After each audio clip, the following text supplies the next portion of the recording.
안녕하세요. 저는 자그마한 자영업을 하는 60대 여성입니다.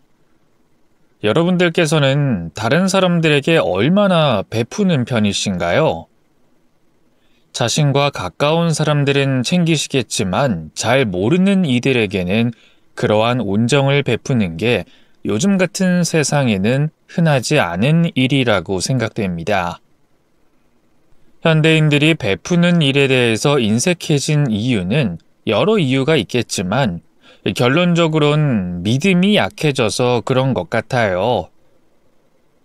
내가 무엇인가 베풀었던 상대에 대한 믿음, 상대가 나에게 베푸는 이유에 대한 믿음 등등 말이죠.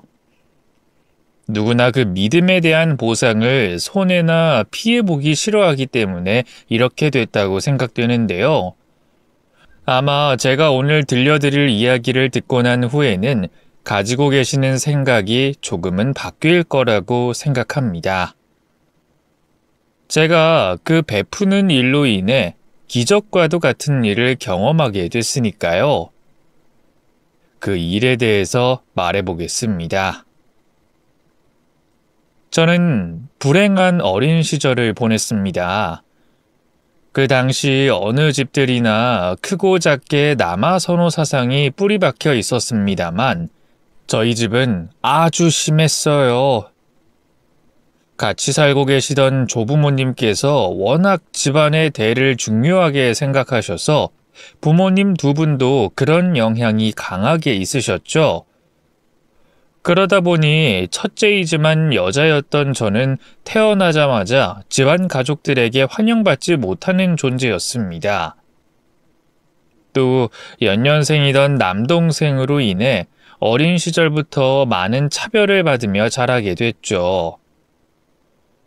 이 차별이라는 것도 모르는 아주 어린 나이 때부터 차별을 받다 보니 저는 사람들 눈치를 수시로 살피는 게 습관이 됐고 제 의사를 표현하는데 힘들어했어요. 그래서 어느 아이나 한다는 때를 한 번도 쓴 적이 없었죠.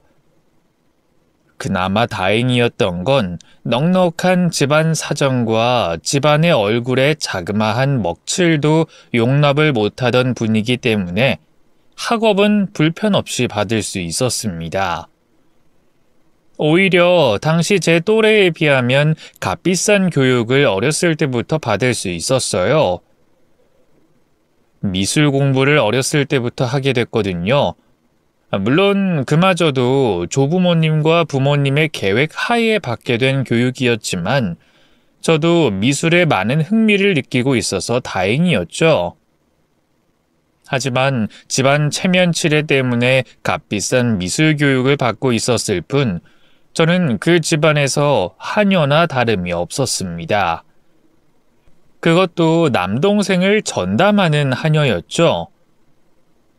동생의 휴식을 위해 숙제를 대신하는 건 물론이었고 식사부터 간식, 스케줄 확인과 몸 상태 관리까지 전부 제가 남동생 곁에서 맡아야 했어요.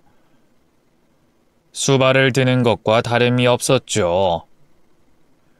그런 삶을 아주 어렸을 때부터 지내오다 보니 빨리 성인이 되고 싶었습니다. 성인이 된다고 한들 부모님의 통제에서 벗어날 순 없었겠지만 그래도 대학 생활을 핑계 삼아 조금은 자유로워지지 않을까, 숨 쉴 시간은 생기지 않을까 싶어서 말이에요.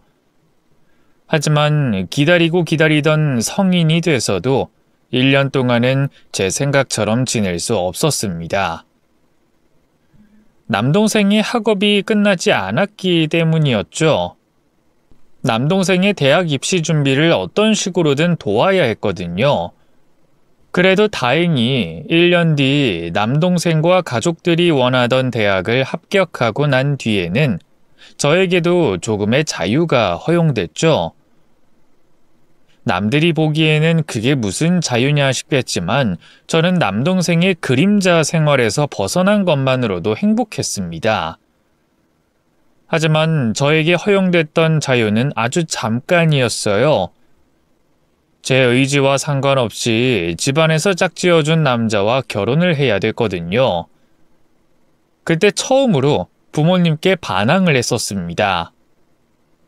결혼마저 나는 내 의지대로 할 수 없다는 게 너무 큰 충격이었기 때문에 어떻게든 발버둥치고 싶었어요. 하지만 어렸을 때부터 강압적인 집안에서 자라 소극적이고 주눅이 든 제 성격이 발목을 잡았죠. 또 저희 조부모님과 부모님께 저라는 존재는 하찮은 존재였기 때문에 제 반항이 큰 의미가 없었어요. 제가 어떤 식으로 나오든 자신들이 세워놓은 계획을 진행했으니 반항이라는 게 의미가 없었죠. 그렇게 저는 처음 보게 된 남자와 몇 차례 만남을 가진 뒤 대학도 졸업하지 못한 채 22살의 나이에 결혼을 하게 됐습니다. 그런데 힘들었던 집안 생활의 연장선이라고 생각했던 결혼은 제 생각과 달리 자유롭고 행복하기만 했습니다. 결혼 전 남편과 몇 차례 만나지 못하고 집안 어른들의 입김으로 하게 된 결혼이었지만 남편은 제게 많은 사랑을 줬고 시부모님 역시 저를 아껴주셨어요.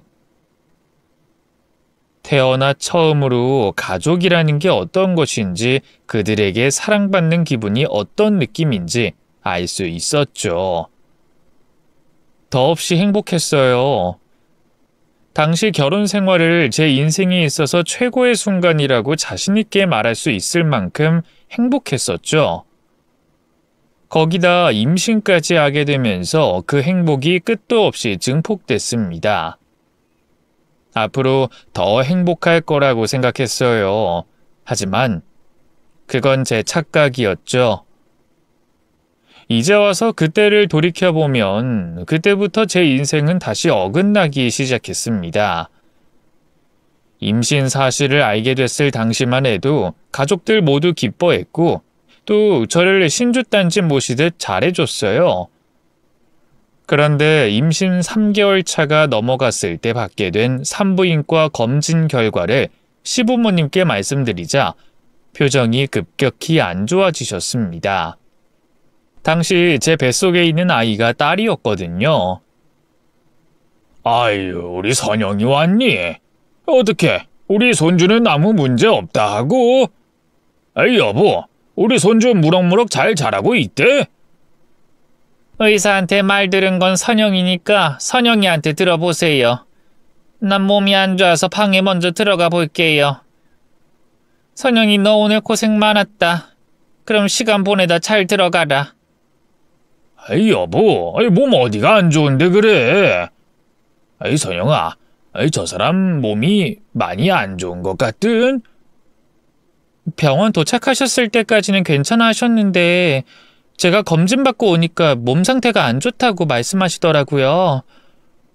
그냥 몸살 기운 같다고만 말씀하시던데. 아유, 그래? 저 사람도 참. 몸이 안 좋으면 나보고 대신 가라고 해야지. 잘못하다가 선영이 너한테 몸살 기운이라도 옮기면 어쩌려고? 넌 괜찮니? 네, 아버님, 전 괜찮아요. 그럼 다행이다. 저 사람은 한숨 자면 괜찮아지겠지. 그런데 병원에선 뭐라고 하디? 다 괜찮다고 하지?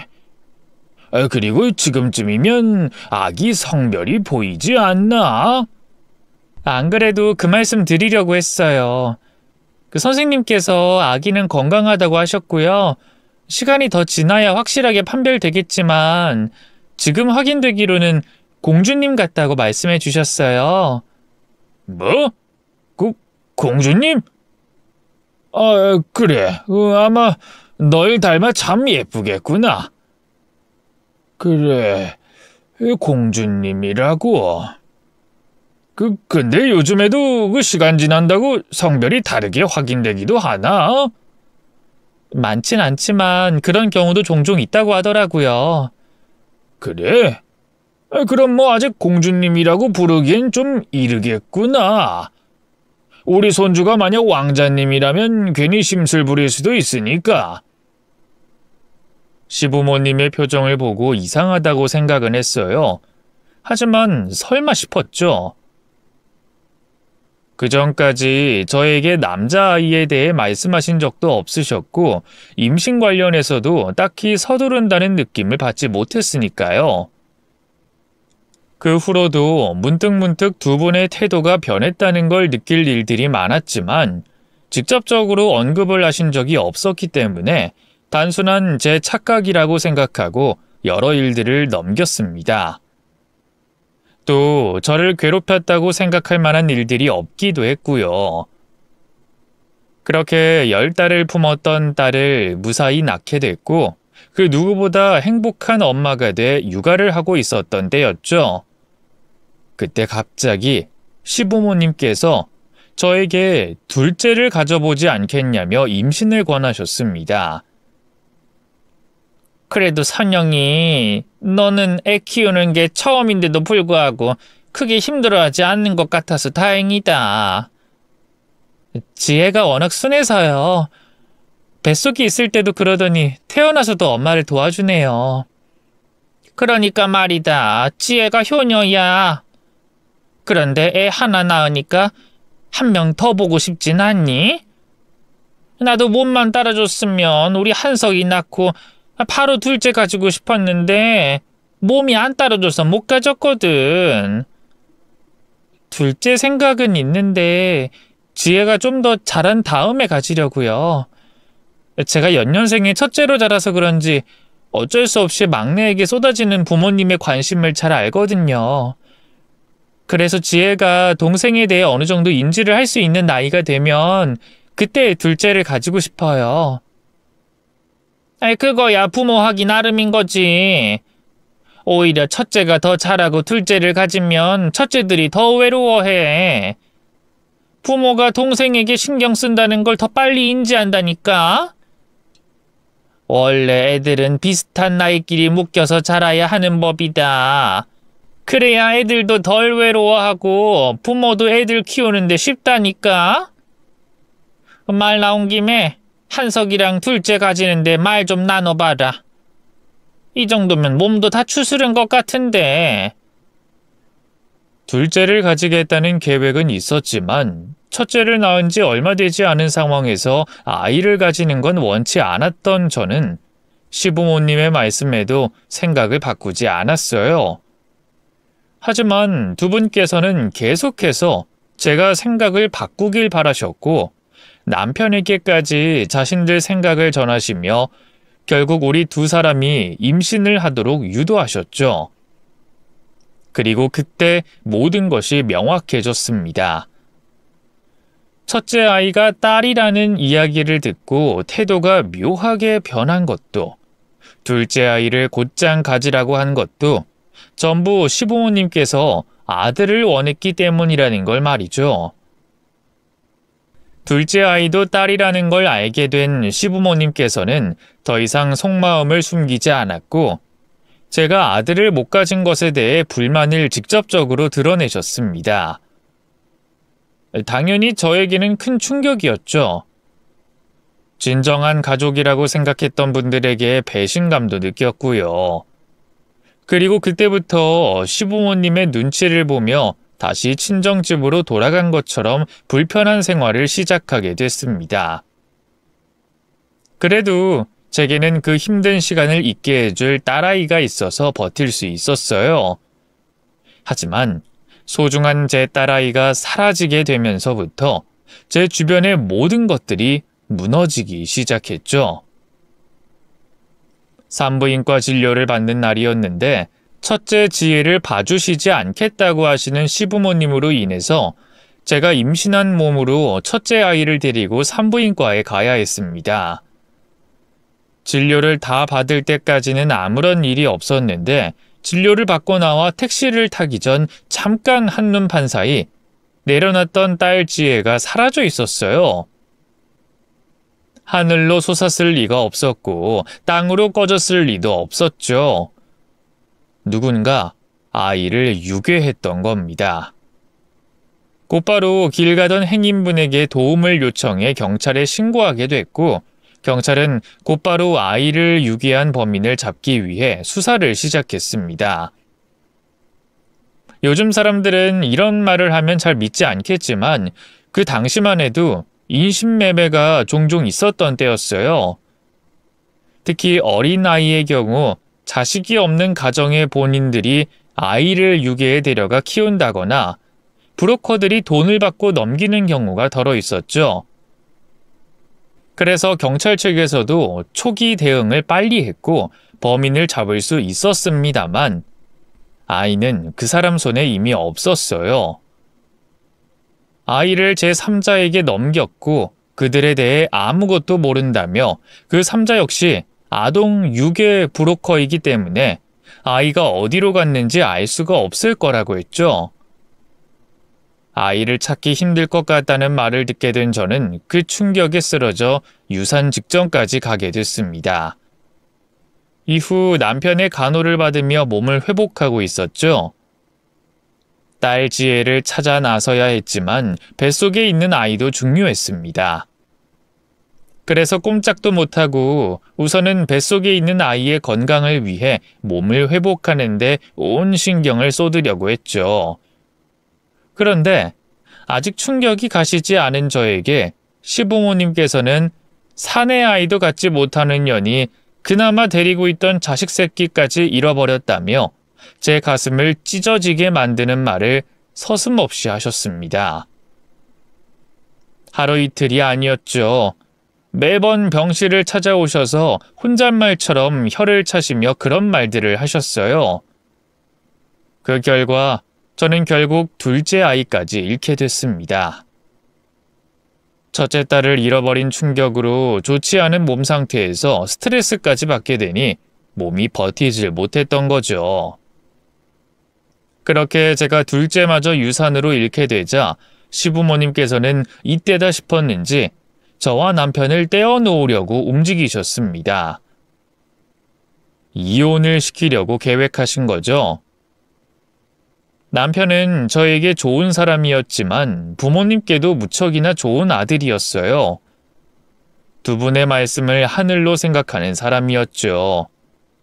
거기다 범죄였다고 하지만 제 불찰로 겪게 된 딸아이 유괴 사건으로 인해 결국은 저에게 이혼 이야기를 꺼냈습니다.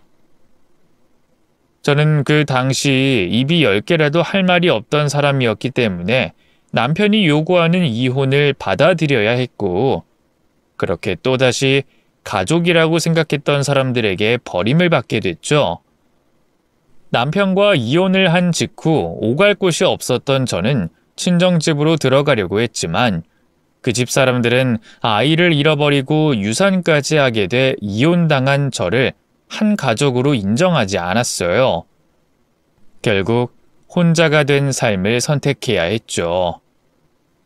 그래도 이혼을 하면서 시댁과 남편에게 받은 돈 때문에 당장 살아갈 걱정은 하지 않아도 됐습니다. 그래서 한동안은 딸아이를 찾는 데 온 시간을 쏟았죠. 교도소에 있는 범인에게 찾아가 빌어도 보고 화도 내보며 무슨 단서라도 하나 달라고 했지만 범인은 자신 역시도 아무것도 모른다고 했습니다.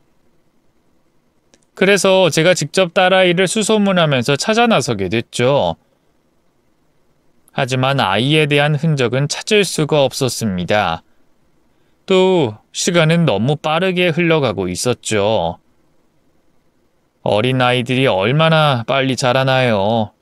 1, 2년 사이 몰라보게 자라는 아이들이다 보니 시간이 지날수록 딸 지혜를 찾는 게 점점 더 불가능하다는 걸 느끼게 됐습니다. 그래서 아이 전단을 배포하는 걸 제외하곤 아이를 찾는 일을 멈추게 됐죠. 그리고 살기 위해 일을 해야 했습니다. 하지만 이혼할 때까지 가정주부로 살아왔기 때문에 일이라면 아무것도 할 줄 몰랐죠. 그래서 여러 업체를 돌며 저를 받아주는 곳에서 일을 하게 됐습니다. 그렇게 하게 된 일이 김밥집 일이었어요. 경제적인 부분과 환경적인 부분을 생각하면 과거에 한참 모자란 삶이었지만 저는 자유로워진 그 삶이 만족스러웠습니다. 딸아이를 찾지 못한 것에 대해 죄책감을 가지고 살았지만 누군가는 내 딸을 훔쳐가면서까지 아이를 바랬으니 그만큼 잘 키워주고 있을 거라고 믿었어요. 그래서 마음이 조금은 편했습니다. 하지만 항상 반성하는 삶을 살며 주변 사람들을 돕고 살았죠. 그렇게 하루하루를 열심히 살다 보니 시간은 흘러 저는 40대 중반이 돼 있었어요. 여전히 딸아이를 잃어버린 일에 대해 죄책감을 가지고 살고 반성을 하고 있었지만 제 삶은 이전과 많이 달라져 있었죠. 번듯한 김밥집 사장님이 돼 있었고 제 주변에도 좋은 사람들이 곁을 지켜줬어요. 덕분에 감사한 삶을 보내고 있었죠. 그런데 어느 날부터인가 김밥집 앞에서 눈에 띄는 사람 한 명을 보게 됐습니다. 길에서 박스를 주우러 다니는 아가씨였죠. 가끔가다 할머니, 할아버지를 돕겠다며 어린 손녀, 손자들이 폐지를 줍는 건 봤어도 이제 겨우 20대 초중반으로 보이는 아가씨가 폐지를 줍는 건 처음 봤기 때문에 제 시선이 아가씨에게 멈춰 있을 수밖에 없었어요. 거기다 아가씨는 노숙을 하는지 몸도 얼굴도 엉망이었습니다. 제가 가게에서 나오는 박스를 건네주려 가까이 가지 않았다면 나이를 구분할 수 없을 정도로 행색이 말이 아니었죠. 젊은 사람이 무슨 딱한 사정이 있길래 길에서 생활하나 싶었던 저는 아가씨에게 박스를 건네주며 말도 걸어보고 물과 김밥도 건네봤어요. 그런데 아가씨는 제가 먼저 건넨 것들 중 박스만 챙겨갈 뿐이었죠. 어떤 말을 걸어도 묵묵부답이었습니다. 음식도 피하듯이 거부했고요. 스스로를 더 고립시키려고 하는 아가씨를 보니 과거의 제 모습이 떠올랐습니다. 저 스스로 아가씨처럼 고립되려고 하진 않았지만 저는 주변 사람들로 인해서 세상에 혼자가 됐던 사람이었으니까요. 이 세상 마음 하나 붙일 사람이 없다는 게 얼마나 외롭고 힘든 일인지 저는 지난 경험들로 인해 알고 있었습니다. 그래서 그 아가씨가 도저히 포기가 안 되겠더라고요. 아직 한창 젊은 나이, 언제든 어떤 일이든 마음먹기에 따라 자신의 삶을 개척할 수 있는 아가씨를 일어설 수 있게 도와주고 싶었죠.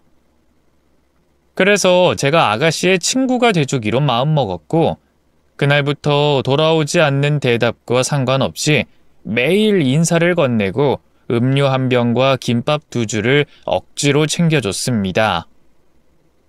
당연히 몇 달 동안은 반응이 없었어요. 억지로 챙겨준 음료와 김밥은 바닥에 버려지기도 했고 제가 부담스러웠는지 저희 가게 쪽으로 오지 않으려고 했죠. 그러면 제가 직접 아가씨를 찾아 나섰습니다. 그리고 인사를 하고 김밥을 건네주며 마음을 열어주길 기다리고 있었죠. 그러다 계절이 2번이나 변하자 그때가 돼서야 제가 건넨 음료와 김밥을 받아주더라고요. 처음 제가 건넨 김밥과 음료를 받아갈 때 얼마나 안심이 되던지. 이제 적어도 밥 한 끼는 해결하겠구나 싶어서 정말 기분이 좋았습니다. 그리고 그때를 시작으로 아가씨가 저에게 조금씩 마음을 열기 시작했죠. 제가 건넨 음식을 받아간 다음 마음의 문을 열어준 행동은 말을 거는 저와 눈을 마주치는 거였어요. 그리고 그 다음은 고개를 숙여 제게 감사하다는 인사를 해주는 거였죠.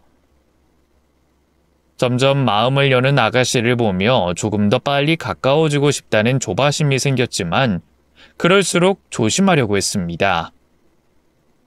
제가 너무 확 다가가면 아가씨가 놀란 마음에 열고 있던 마음의 문을 닫아버릴까 싶어서요. 그래서 그때까지도 인사와 음식을 건네기만 할 뿐 아가씨를 귀찮게 하진 않았죠. 그런데 어느 날 예고도 없이 아가씨가 인사를 건네고 있는 저에게 말을 걸어왔습니다. 아주머니는 왜 제게 잘해주세요? 네? 아유, 그게 뭐라고 설명해야 이해할지 모르겠는데 상황은 다르지만 예전 내가 느끼던 감정을 아가씨가 똑같이 느끼고 있을 것 같아서요. 그때 나도 내 삶이 너무 힘들었고 내 주위에 사람이 하나도 없었거든요. 딱 한 사람만, 나를 믿고 응원해줄 딱 한 사람만 있으면 더 바랄 것 없이 행복할 것 같았는데 나는 아쉽게도 끝까지 그런 사람이 나타나주지 않았어요. 그래서 나는 아가씨한테 그런 사람이 돼주고 싶어서요. 저는 그런 사람 필요하다고 한 적 없는데요. 말은 한 적 없죠. 오히려 행동으로는 누군가가 다가서려고 하면 피하려고 했고. 그런데 난 알아요. 그냥 느낌으로 알아요. 행동은 그렇게 해도 자신의 아픔을 알아주고 위로해주는 사람을 원하고 있다는 걸. 내가 귀찮게 하려는 거 아니에요. 그냥 그런 사람이 주위에 있다는 것만 알고 있으면 해요. 앞으로도 귀찮게 굴지 않을 테니 지금처럼 김밥 가져가고 맛있게 먹어주기만 해요. 가끔 인사 한 번씩만 해주고. 아가씨는 2번의 질문을 끝으로 이번에도 더 이상의 대화를 이어가진 않았습니다. 하지만 그날 이후로 저에게 조금씩 열어 보였던 마음의 문이 점점 더 빨리 열리기 시작했죠. 저번처럼 저에게 먼저 말을 걸어오진 않았지만 제가 무슨 말을 하면 그 말을 그냥 듣고만 있어줬습니다. 이 세상에 혼자일 때 누군가의 이야기를 듣는 것만으로도 큰 위로가 된다는 걸 알았던 저는 돌아오지 않는 대답에도 개의치 않고 이런저런 이야기를 아가씨에게 해줬어요. 그러다 보니 꺼내놓기 창피한 이야기지만 제 인생사 이야기도 아가씨 앞에서 하게 됐습니다. 워낙 말도 탈도 많은 인생이라 제가 살아온 인생 이야기를 하는데 몇 날 며칠이 걸렸어요. 그런데 제 이야기를 다 듣고 난 아가씨가 갑자기 눈물을 흘리는 겁니다. 처음엔 아직 어린 아가씨가 듣기엔 내 인생 이야기가 너무 안타깝고 적나라하게 느껴진 건가 싶어서 괜한 말을 했다고 생각했어요. 그런데 아가씨가 눈물을 흘렸던 이유에는 꼭 제 이야기 때문만은 아니었습니다. 자신의 인생 역시 제가 살아온 인생만큼이나 힘든 일을 많이 경험했기 때문이었죠. 그리고 그 이후로 그 당시 그 어린 나이에 아가씨가 노숙 생활을 하고 있었고 사람들에게 마음의 문을 닫았던 거였어요. 아가씨가 저에게 말해준 삶은 이러했습니다. 아가씨는 꼭 어린 제가 그랬었던 것처럼 어린 시절부터 부모님께 사랑을 받지 못했다고 합니다.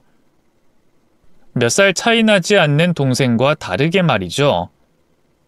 그런데 저와 다르게 부모님의 사랑을 독차지했던 동생은 남동생이 아니었어요. 그러니까 같은 여자아이였음에도 불구하고 이유 없는 차별을 받았다고 했죠. 아니, 차별보다는 일방적으로 미움을 받았다고 했습니다. 그래서 집을 나오기 직전인 중고등학교 시절까지 다른 사람들이 보기엔 동생과 아가씨를 다른 집 아이로 생각할 만큼 다른 행색이었다고 했고 다른 대우를 받았다고 했죠. 어떤 이유에서 자신이 부모님에게 미움을 받고 있는지 몰라도 아가씨는 무조건 모든 일에 잘하려고 했답니다. 그러면 부모님께서 조금은 자신의 존재를 알아주실까 싶어서 말이죠. 하지만 끝내 아가씨의 부모님은 자식으로서 아가씨를 인정해주지 않았고 급기야 지울 수 없는 상처까지 줬다고 했어요. 아가씨가 이제까지 자신의 부모님에게 미움을 받았던 이유에 대해서 너무나도 잔인한 방법을 통해 알려줬던 것이었죠. 아가씨의 부모님이 이혼을 하게 됐는데 부모 양쪽 모두 자신들이 데리고 가겠다던 동생과 반대로 아가씨를 서로에게 떠넘겼다고 했습니다. 그러면서 아가씨에게 누구를 따라갈 것인지 선택을 종용하며 이제까지 숨겨왔던 사실을 전했다고 했어요. 아가씨가 두 사람에게 미움을 받았던 이유, 자신이 입양됐던 아이라는 걸 그 자리에서 듣게 됐던 거죠. 과거 아가씨의 양부모의 경우 몇 년 동안 아이가 생기지 않았었다고 했습니다. 갖은 방법을 쓰고 병원까지 가봤지만 소용이 없었다고 했죠. 결국 그런 이유에서 두 사람은 아이를 입양하기로 했고, 그렇게 입양해왔던 아이가 아가씨였어요. 그런데 이게 무슨 운명의 장난인지 아가씨를 입양하고 얼마 되지 않아 두 사람이 자연 임신을 하게 됐다고 합니다. 그리고 그때부터 철저히 구분을 지었던 거죠. 자신들이 낳은 아이와 밖에서 입양을 해온 아이를 말이에요. 또 그때부터 아가씨를 차별하기로 했고 눈에 가시처럼 여겼던 겁니다. 이혼하는 당시에 그 사실을 알려줬던 것도 아가씨를 데려가고 싶지 않으니 책임을 떠넘기기 위해 누가 먼저 입양을 하자고 했는지, 누가 더 애정이 없는지 말하다 그 사실까지 나오게 됐다고 했죠. 충격을 받을 수밖에 없었다고 했습니다. 자신이 두 사람의 친자식이 아닌 입양하였다는 것도 충격이었고, 그런 이유에서 이제까지 차별을 받았다는 것과 결국 양부모가 이혼하게 됐을 때 쓸모없는 짐을 떠넘기듯 자신을 버리려 한다는 사실에 충격을 받았던 거죠. 다 큰 성인이라고 해도 그 상황을 받아들이기 어려웠을 겁니다. 그런데 그 사실을 양부모에게 듣게 된 아가씨의 나이가 겨우 17살이었다고 해요. 가장 마음이 연약하고 흔들리기 쉬운 때죠. 그 사실을 밝힐 때조차 미안하다는 말 한마디 없었던 양부모에게 끝없는 배신감을 느낀 아가씨는 모든 사실을 알게 된 그날 무작정 집을 나왔다고 합니다. 그리고 그때부터 길거리 생활을 시작했다고 했어요. 또 길거리로 나와 많은 일을 겪었다고 합니다.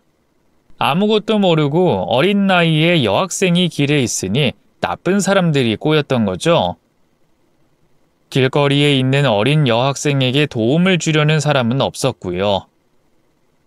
그런 일들을 점점 많이 겪게 된 아가씨는 사람이라는 존재에 대해 환멸을 느끼게 됐고, 그때부터 세상과 단절하기로 마음을 먹었다고 합니다. 그렇게 마음을 먹고 행동하는 게 자신을 보호하는 방법이기도 했으니까요. 아가씨가 겪어온 이야기를 듣게 되자 저보다 더 깊은 마음의 상처가 있겠구나 싶었습니다. 제 이야기를 듣게 되면 살아가는데 힘이 되지 않을까 싶어 제 인생사를 말했었던 제가 부끄러울 정도였죠.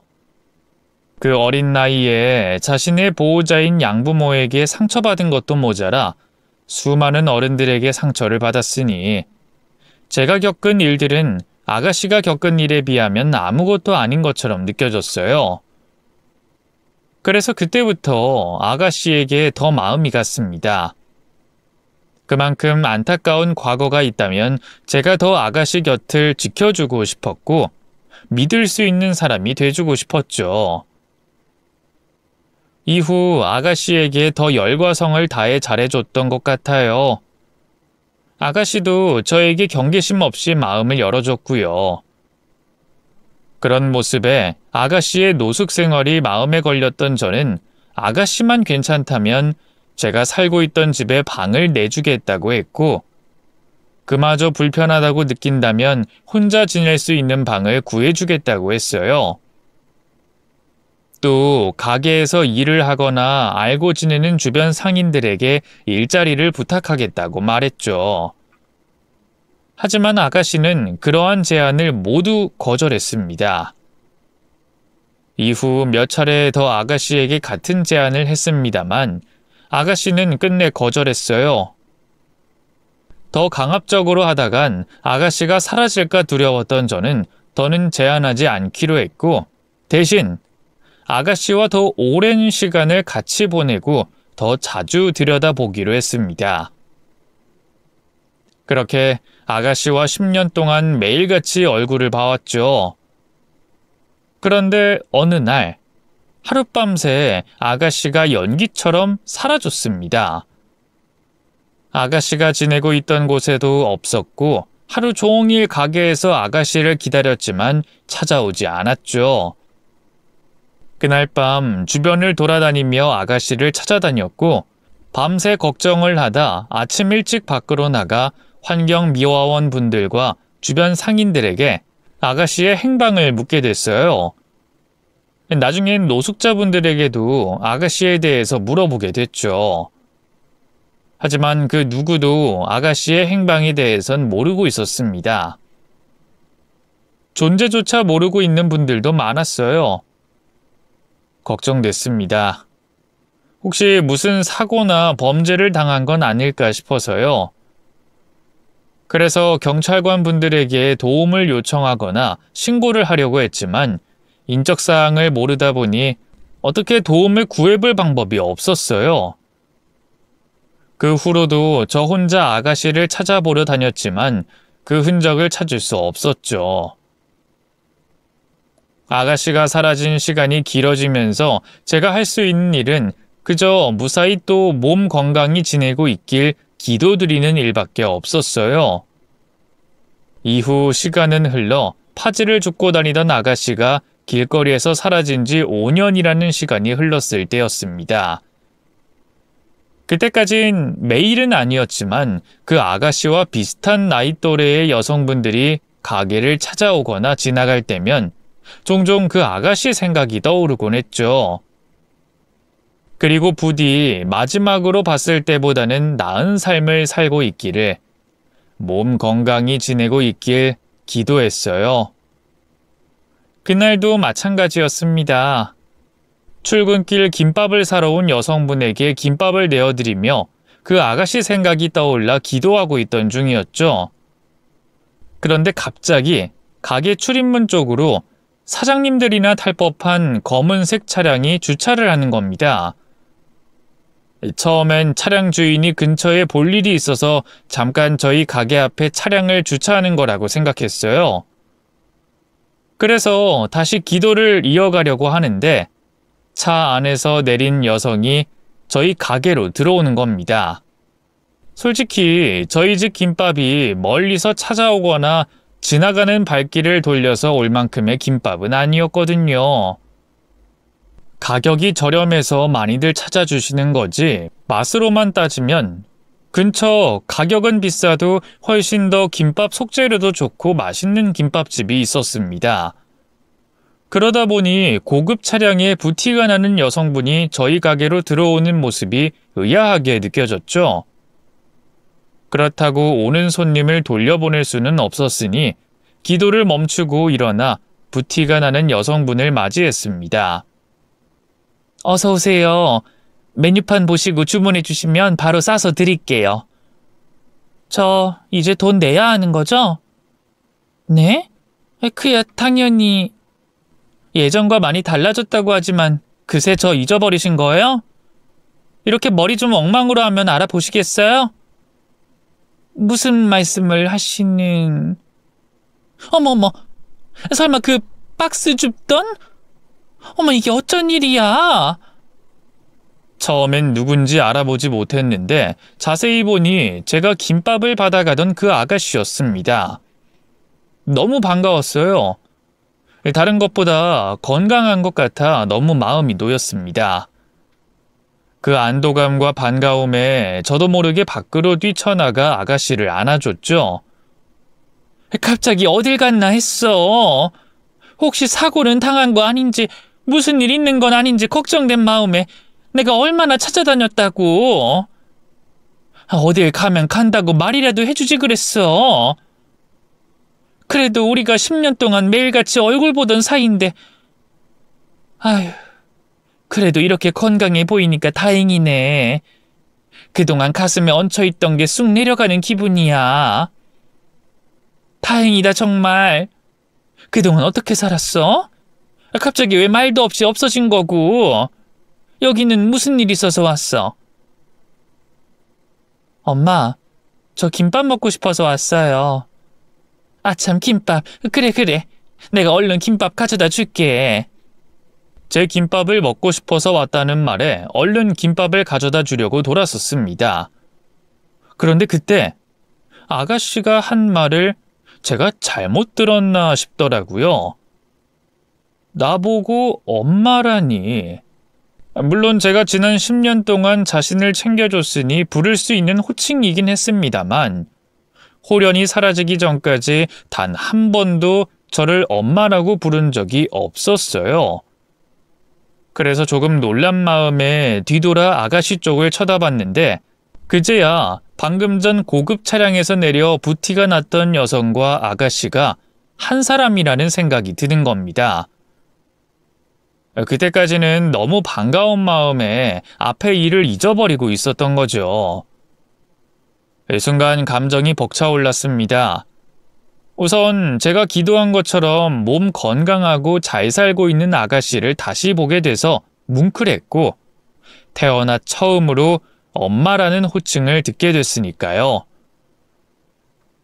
제 배로 아이를 2명이나 가졌었지만 2명 모두 제 의지와 상관없이 이별해야 됐던 저로서는 그 엄마라는 단어가 너무 듣고 싶었던 말이기도 했지만 한편으론 내 스스로의 불찰을 다시 떠올리게 하는 무거운 단어였어요. 그래서 감정이 벅차올랐고 눈물을 흘릴 것만 같았습니다. 오랜만에 본 아가씨 앞에서 눈물을 흘리고 싶지 않았던 저는 김밥을 싸면서 말을 돌리려고 했죠. 아유, 부끄럽게 엄마는 무슨. 내가 한 게 뭐가 있다고. 아이, 그나저나 어떻게 된 거야? 어떻게 전과는 전혀 다른 사람이 되어서 왔어? 뭐가 부끄럽다고 그러세요? 엄마를 엄마라고 부른 건데. 응? 무슨 말인가 싶어 김밥을 싸다 말고 고개를 들어 아가씨를 쳐다봤는데 아가씨가 조금 전과 달리 눈물을 글썽거리며 저를 보고 있었습니다. 왜 그래? 나 때문에 그러는 거야?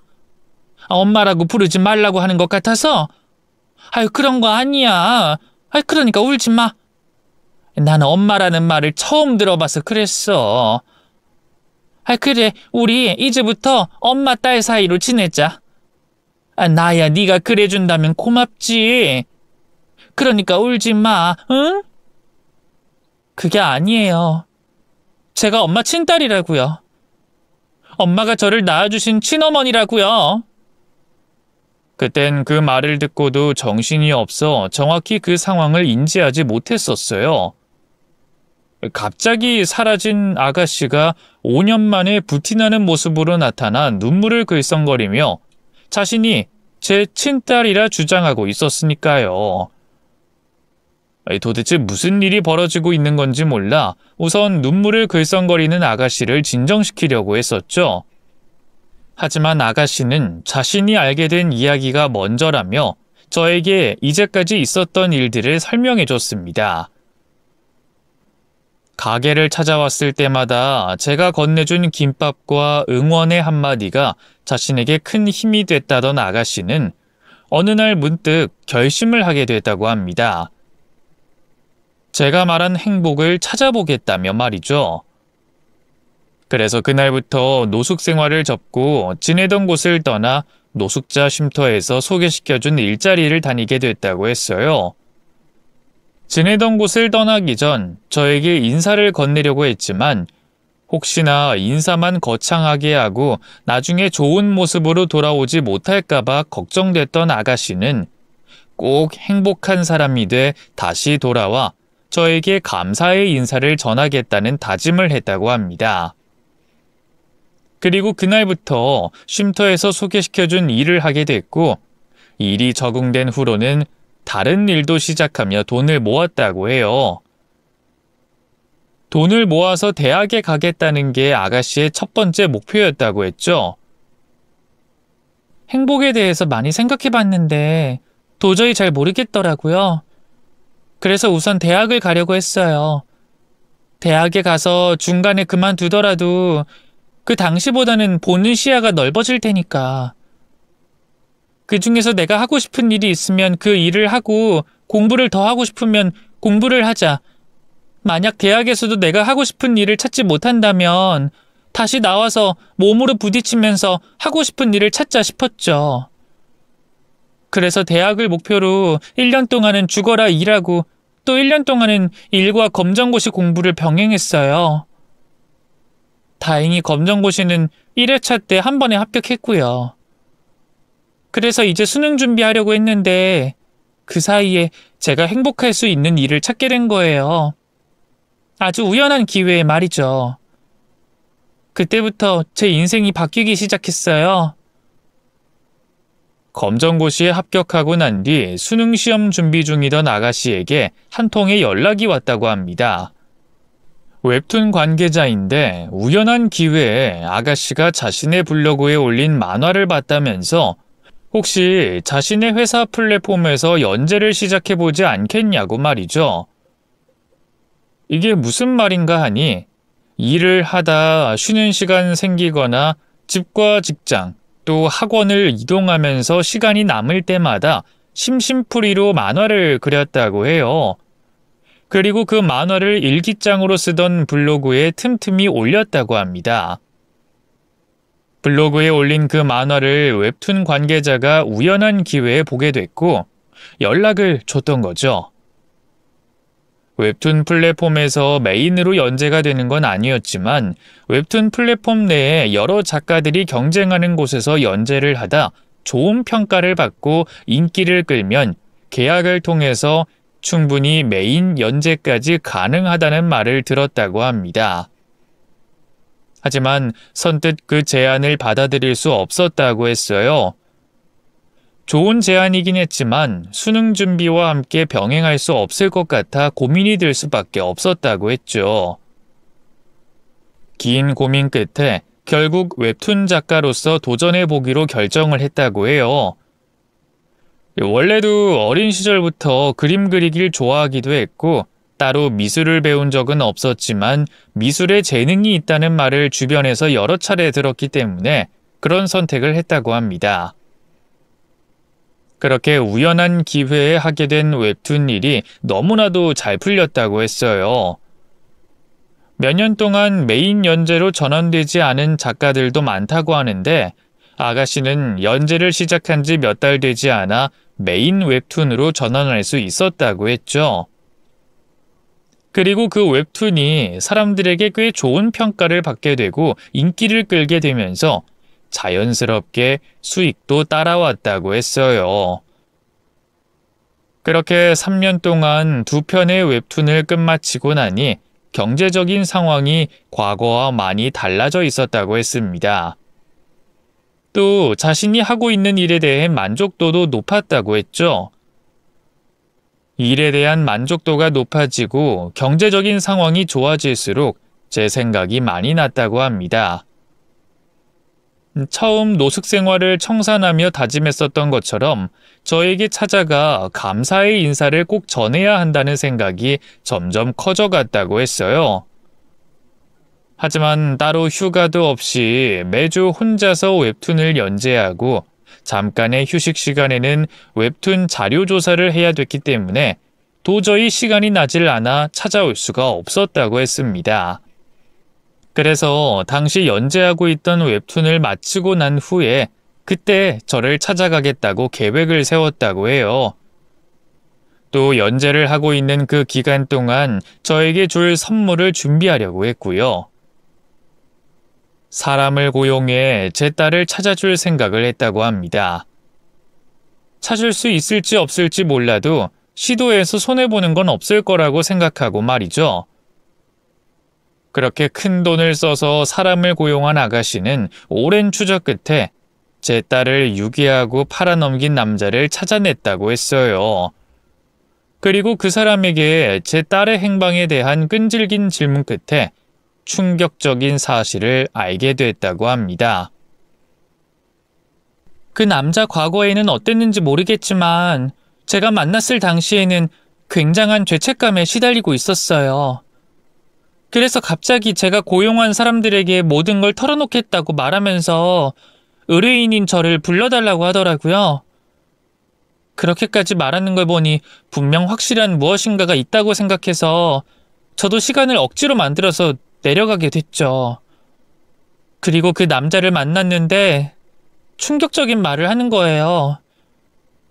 사실 자신은 유아 매매 브로커가 아니었다면서 돈이 필요한 상황에 누군가가 큰 돈을 제시하고 의뢰를 하길래 그 범죄를 하게 됐다고 털어놓더라고요.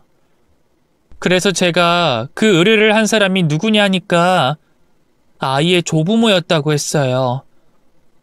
자신들 집안의 며느리를 내쫓아야 하는데 명분이 있어야 한다면서 남자한테 의뢰했다고.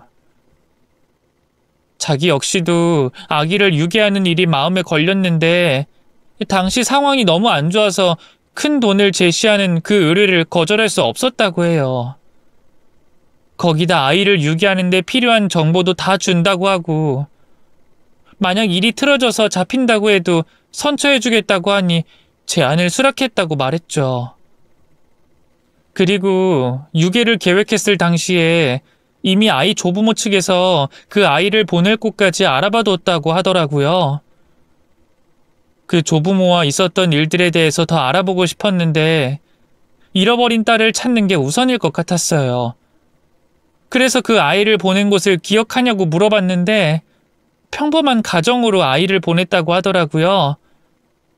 자식이 간절히 필요하던 불임 가정으로 말이죠. 그러면서 당시 아이를 보낸 가정의 부모 이름이 적혀있는 종이를 건네줬는데 저희 양부모님 이름이 적혀져 있었어요. 저도 혹시나 싶어서 그 남자한테 그 당시 부모들 특징에 관해서 물어봤고, 그것도 확실하지 않다 싶어서 저희 양부모를 찾아가 확인해봤는데 맞더라고요. 그러니까 제가 엄마 딸인 거예요, 엄마. 그러니까 이제까지 저는 제 딸을 10년 동안 코앞에서 보고 있었으면서도 몰라보고 있었던 겁니다. 미쳐서 까무러칠 것 같았어요.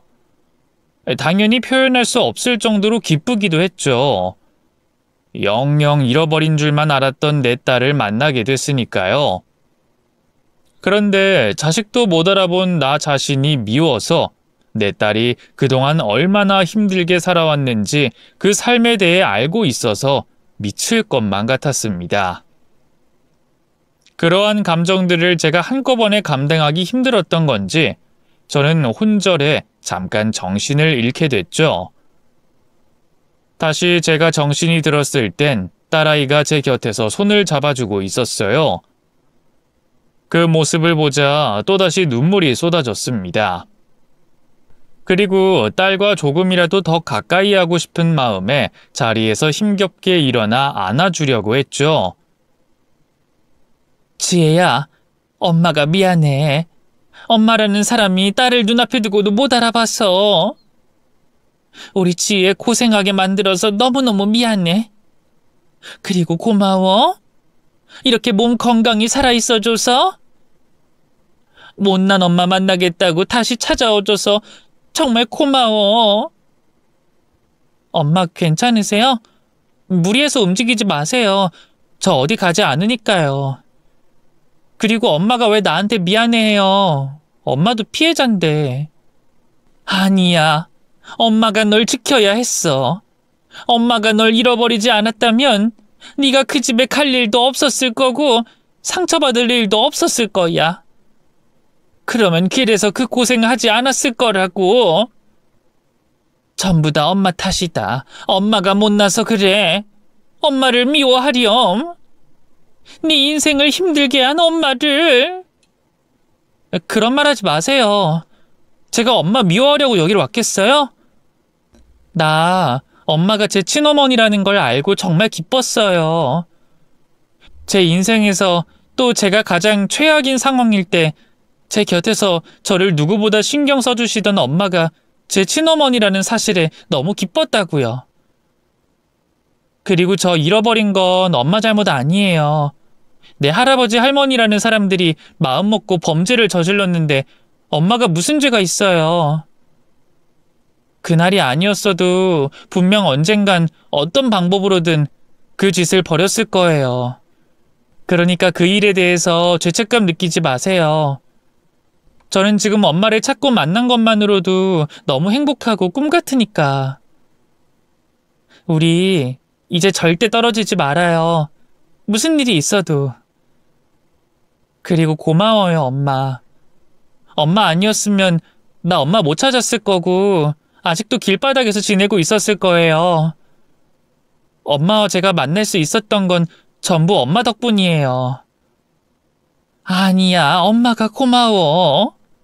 우리 딸 그 힘든 시간 다 견뎌내고 이렇게 멋진 사람이 돼서 날 찾아와줘서. 엄마가 우리 지혜 안아봐도 될까? 지혜도 엄마 안아주겠니? 엄마도 참, 어느 엄마가 자식을 안아주는데 허락을 받아요. 이제 안고 싶을 때 안고 만지고 싶을 때 만지세요. 제 허락 받지 마시고요. 저도 이제 그렇게 할 거예요. 시도 때도 없이 엄마 안아줄 거라고요. 그렇게 저와 딸은 서로를 한참 동안 부둥켜 안고 눈물을 흘렸습니다. 그때 흘렸던 눈물은 제가 딸에게 가진 죄책감이나 저 스스로 가졌던 후회가 섞여 있지 않은 눈물이었어요. 딸과 다시 만나게 된 기쁜 마음에 흘렸던 눈물이었죠. 딸을 다시 만나게 된 그날 밤, 우리는 밤새 서로에 대해 더 많이 알아가는 시간을 가지게 됐습니다. 그리고 그날 이후 우리는 조금 더 확실히 하고자 친자 검사를 받게 됐고, 모녀 관계가 99% 확실하다는 결과를 받았어요. 검사를 받기 전에도 불안한 마음은 없었습니다만 그 결과를 받고선 만약이라는 말조차 우리 두 사람 사이에 쓸 수 없다고 생각돼 기분이 좋았습니다.